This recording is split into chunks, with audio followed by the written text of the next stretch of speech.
दोस्तों एक बार फिर से स्वागत है आपका प्रजापति न्यूज में। नमस्ते दोस्तों, गर्मी का मौसम आते ही एक सवाल सबके दिमाग में घूमने लगता है, यार इस बार तो एसी लेना ही पड़ेगा। लेकिन एसी खरीदना इतना आसान नहीं है जितना कि लगता है। कौन सा ब्रांड लें, इन्वर्टर एसी लें या नॉन इन्वर्टर एसी लें, स्प्लिट एसी बेहतर रहेगा या विंडो एसी, और हाँ बिजली का बिल कितना आएगा।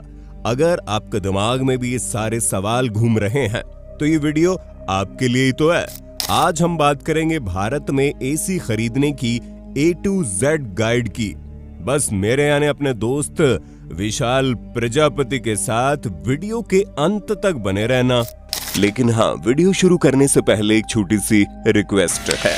वीडियो के नीचे रेड कलर का सब्सक्राइब बटन दिख रहा होगा, उस पर क्लिक करके सब्सक्राइब कर लें और साइड में बेल आइकॉन भी दिख रहा होगा, उस पर भी क्लिक कर लें ताकि आपको वीडियो मिले सबसे पहले। दोस्तों सबसे पहले समझते हैं कि कूलर और एसी में क्या डिफरेंस है। कूलर और एसी काम कैसे करते हैं।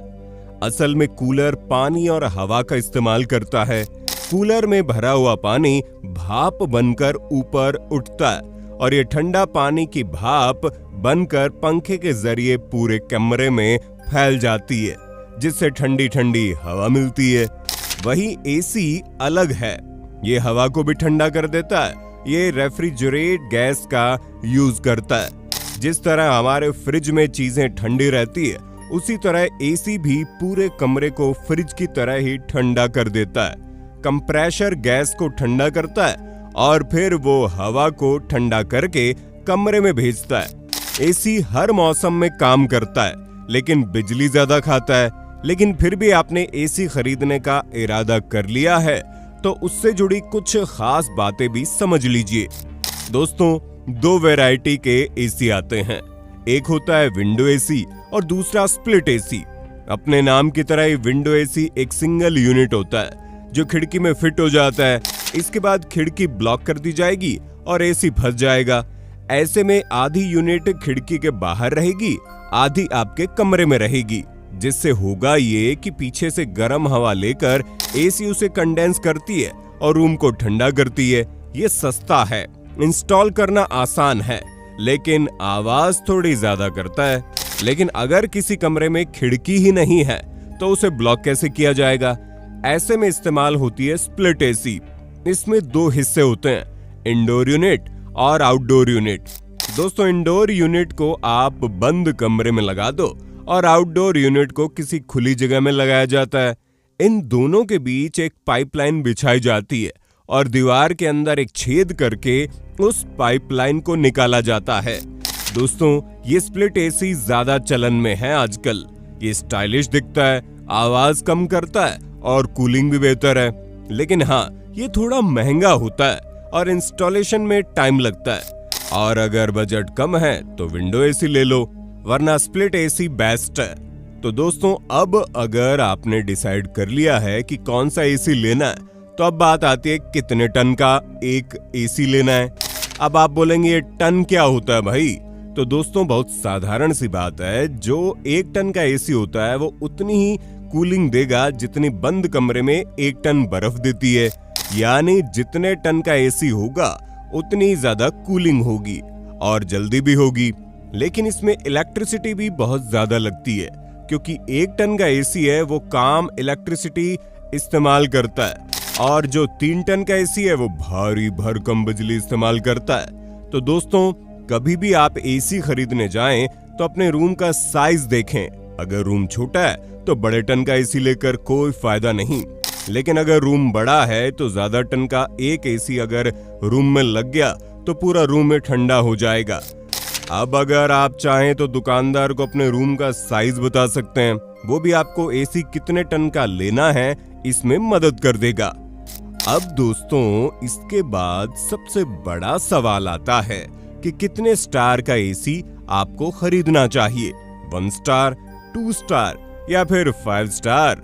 दोस्तों ये जो स्टार होते हैं इससे ये बिल्कुल भी इफेक्ट नहीं करता है कि 1 स्टार वाला एसी बेकार होता है। असल में ये जो स्टार है ये आपकी इलेक्ट्रिसिटी का बिल बताता है। मतलब जो ज्यादा स्टार का एसी होगा वो कम इलेक्ट्रिसिटी इस्तेमाल करेगा और जो कम स्टार का एसी होगा वो ज्यादा इलेक्ट्रिसिटी इस्तेमाल करेगा, क्योंकि दोस्तों एसी और इलेक्ट्रिसिटी बिल का बहुत गहरा नाता है। कई बार तो ऐसा भी हो जाता है कि लोग जितने का एसी नहीं खरीदते उससे ज्यादा इलेक्ट्रिसिटी बिल देना पड़ जाता है। इसलिए अगर आपको अपनी बिजली का बिल बचाना है तो ज्यादा से ज्यादा स्टार वाले एसी को ही खरीदिए। और हाँ, अगर आप लंबे समय तक एसी नहीं चलाते हैं तो आप कम स्टार वाला एसी भी खरीद सकते हैं। लेकिन अगर आपको कुछ ज्यादा ही देर तक एसी चलानी हो तो हम तो यही कहेंगे, इन्वर्टर एसी खरीदना चाहिए। अब दोस्तों ये मत सोचिएगा कि इन्वर्टर एसी है तो इन्वर्टर से चल जाएगा। इसे समझने के लिए सबसे पहले ये समझते हैं कि एसी काम कैसे करता है। मान लीजिए हमने नॉन इन्वर्टर एसी खरीदा जो बिल्कुल नॉर्मल होता है और उसे 25 डिग्री पर सेट कर दिया। अब 25 डिग्री पर कंप्रेसर काम करेगा, आपको 25 से 24 डिग्री तक छोड़ देगा। उसके बाद ऑटोमेटिकली कंप्रेसर बंद हो जाएगा। घुमा फिरा के बोला जाए, अगर आपने 25 डिग्री टेम्परेचर सेट किया तो आपको लगभग 24 डिग्री सेल्सियस पर लाकर छोड़ देगा और फिर एसी का कंप्रेसर बंद हो जाएगा और फिर धीरे धीरे 4-5 मिनट में रूम का टेम्परेचर बढ़ जाएगा। इसके बाद कंप्रेसर फिर से स्टार्ट हो जाता है, रूम को ठंडा करने लग जाता है। तो दोस्तों इस मेथड में कंप्रेसर बार बार बंद हो रहा है, बार बार स्टार्ट हो रहा है, जिससे एनर्जी कंजप्शन ज्यादा होता है। मान लीजिए आप एक 90 की स्पीड से मस्त गाड़ी चला रहे हैं, तभी सिग्नल आता है जिस पर आप गाड़ी बंद कर देते हैं और फिर जब सिग्नल खुलने के बाद आप गाड़ी को स्टार्ट करेंगे तो पेट्रोल ज्यादा इस्तेमाल होगा। लेकिन अगर गाड़ी चालू रखेंगे तो पेट्रोल कम इस्तेमाल होगा। तभी तो आपने देखा होगा ट्रैफिक में कोई भी अपनी ऑटो या गाड़ी को बंद नहीं करता, क्योंकि उसे पता है अगर वो ऐसा कर देगा तो ज्यादा नुकसान होगा। और एयर कंडीशनर कभी ऐसा ही कुछ है। लेकिन दोस्तों जो इन्वर्टर एसी होता है उसका कंप्रेसर कभी बंद नहीं होता, बल्कि लगातार चलता रहता है। लेकिन ये वेरिएबल स्पीड में काम कर सकता है। मान लीजिए 25 डिग्री सेल्सियस पर आपका टेम्परेचर मेंटेन हो गया। अब कंप्रेसर बंद नहीं होगा, लेकिन धीरे धीरे चलता रहेगा, जिसकी वजह से एनर्जी कम इस्तेमाल होगी। एकदम से जब टेम्परेचर थोड़ा सा बढ़ेगा तो कंप्रेसर अपनी स्पीड बढ़ा देगा, जिससे कांस्टेंट तरीके से कंप्रेसर चल रहा होता है और इसमें इलेक्ट्रिसिटी बहुत कम इस्तेमाल होती है। तो दोस्तों सिंपल भाषा में यही कहा जाता है कि अगर आपको देर तक एसी चलाना है और आपको इलेक्ट्रिसिटी का बिल भी कम चाहिए तो आप इन्वर्टर एसी ले लीजिए, जिससे आपको लॉन्ग टर्म में फायदा हो जाएगा। हालांकि इन्वर्टर एसी 30 से 40 हजार के आसपास मिलेंगे, जबकि नॉन इन्वर्टर एसी आपको थोड़े सस्ते मिल जाएंगे। जो लोग कम एसी इस्तेमाल करते हैं उनके लिए ये परफेक्ट है। दोस्तों ये सारी चीजें डिसाइड करने के बाद आपको ये भी जरूर देखना है कि जो कंडेंसर कॉइल है वो कॉइल में कौन सा मेटल इस्तेमाल होता है, वो कौन सा एल्यूमिनियम है या फिर कॉपर है। क्योंकि अगर आप एल्यूमिनियम कॉइल के एसी लेते हैं तो उसकी रिपेयरिंग कॉस्ट ज्यादा है, उसके बाद उसकी मेंटेनेंस ज्यादा है और हो सकता है 1-2 सालों में ये खराब भी हो सकता है।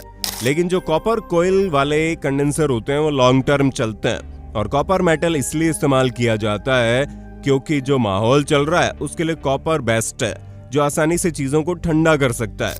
अब दोस्तों आपको एसी खरीदने के बारे में काफी कुछ पता चल गया होगा, लेकिन लोग इस बात पर भी कंफ्यूज रहते हैं कि कौन सी कंपनी का एसी बेस्ट रहेगा खरीदना। दोस्तों जिस तरह मोबाइल के अलग अलग ब्रांड होते हैं, उसी तरह एसी बनाने वाले कॉम्पिटिटर्स अलग अलग प्राइस में एसी को बेचते हैं। अब जो कंपनी ज्यादा एडवर्टीजमेंट कर रही है टीवी पर, उनके एसी की कॉस्ट ज्यादा है, क्योंकि कंपनी वाले मार्केटिंग कॉस्ट भी तो आपसे ही वसूल करते हैं ना। जबकि वो कंपनी जो एडवर्टीजमेंट नहीं करती वो सेम कॉन्फ़िगरेशन के एसी आपको सस्ते में दे देते हैं। इसलिए हमारी सलाह मानिए, जब कभी भी एसी खरीदने जाएं तो अपने लोकल मार्केट में जरूर जाएं, जिससे आपको पता चल जाएगा कि आपके शहर में कौन कौन से ब्रांड सपोर्ट करते हैं। क्योंकि जब आपके एसी में कोई दिक्कत आएगी तो उसकी सर्विसिंग या फिर मेंटेनेंस इस कंपनी द्वारा की जाएगी। इसलिए पहले ही चेक कर लीजिए कि जिस कंपनी की एसी आप खरीदने जा रहे हैं उसकी सर्विस कैसी है, और उसी के बेसिस पर आप गर्मियों को दूर भगाने वाले एसी को ही खरीदेंगे। दोस्तों ये थी हमारी आज की शानदार वीडियो, जिसमें आपको एसी के बारे में सब कुछ पता चल गया होगा। बाकी आपको वीडियो पर क्या कहना है कमेंट में बताइए ना, और इसी तरह की वीडियोस को देखते रहने के लिए चैनल को सब्सक्राइब जरूर कर दें। धन्यवाद। दोस्तों आपकी स्क्रीन पे 2 और वीडियोस दिख रही हैं, जिसे देखने के लिए आप इस स्क्रीन पर क्लिक करें। दोनों देखिएगा, बहुत अच्छी वीडियो बनी है।